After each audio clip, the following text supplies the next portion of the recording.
socks. This is a very big debate. Well, what we have to know, 𝗍𝗲𝗴𝘂𝗃 is to start with is that Abu Hanifa rahimahullah azza wa jal said, if it weren't for a large amount of Sahaba testifying that the Prophet sallallahu alaihi wasallam used to wipe over his socks, I wouldn't have accepted the hadith. Why? Because in the Quran it is very clear that we need to wash it. And we have something in the principles of fiqh which is called لا يجوز تأخير البيان عن وقت الحاجة. It is not allowed not to convey a message when it is really needed. Yani, if there were any exceptions on wudu, it should have been mentioned in the ayah. So, but it isn't. It hasn't been mentioned, but it is mentioned in a clear established sunnah. So now the scholars, when we look at the Malikiyah, they are very clear. They say there are no exceptions. It should be out of jild. It should be made out of leather. Of course, not pig leather and so forth. So it should be for the Hanafis at least. So it can't be made out of pig leather. But now the scholars, they amongst the later Ahnaf, they started investigating the matter. So they said, okay, if we now find a sock that has the same qualities as a leather sock, can we then wipe over the sock? Because was the goal for it to be leather, or was it due to the characteristics of leather? Do you understand the difference? So was it for the sake of leather, or was it because of what leather is?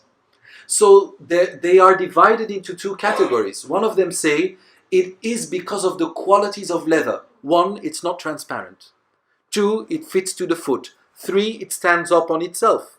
Like you can walk on it. Like these socks that I'm wearing, they don't stand up. When I try to put them, they fall down. Four, they are water proof. What is the difference between waterproof and water resistant? Water resistant is up to 100 meters or something, and waterproof is impossible. There might be some water getting in after 100 years. So water resistant. Yani a drop falls on your foot and it doesn't immediately go to the skin underneath.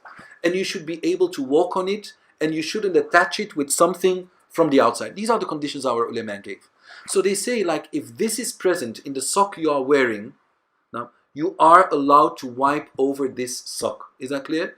So now what we would say, for example, if somebody would be working in a factory, for example, with chemical, how do you call it? Liquids or whatever, and they have this special suit that they have to wear, and now they have to pray, but they don't have time to take this off. It might even be dangerous for them. And they have these plastic, boots that they can't take off. Well, are they water resistant? Yes. Are they, do they stick to the foot? Yes. Do we attach them with something on the outside? No. Are they transparent? No. Can I walk on it? Yes. So now the scholars, what I believe is, if you are in a situation where it is almost impossible to wipe over leather socks, then you have an exception on the rule. But if it's just because you're lazy to take off your socks, then I don't believe in this. Then we wear leather socks, even if there is a difference between the Hanafi opinion of the later Ahnaf, like my Shaykh Dr. Salah al-Mufti, Dr. Salah Abul Hajj, was of the opinion, like in his explanation of 𝗿𝗲𝗴𝘂𝗃, that he said, if these criteria are present in non-leather socks, you are allowed to wipe over them, but like these normal socks that we are wearing, that wouldn't be allowed.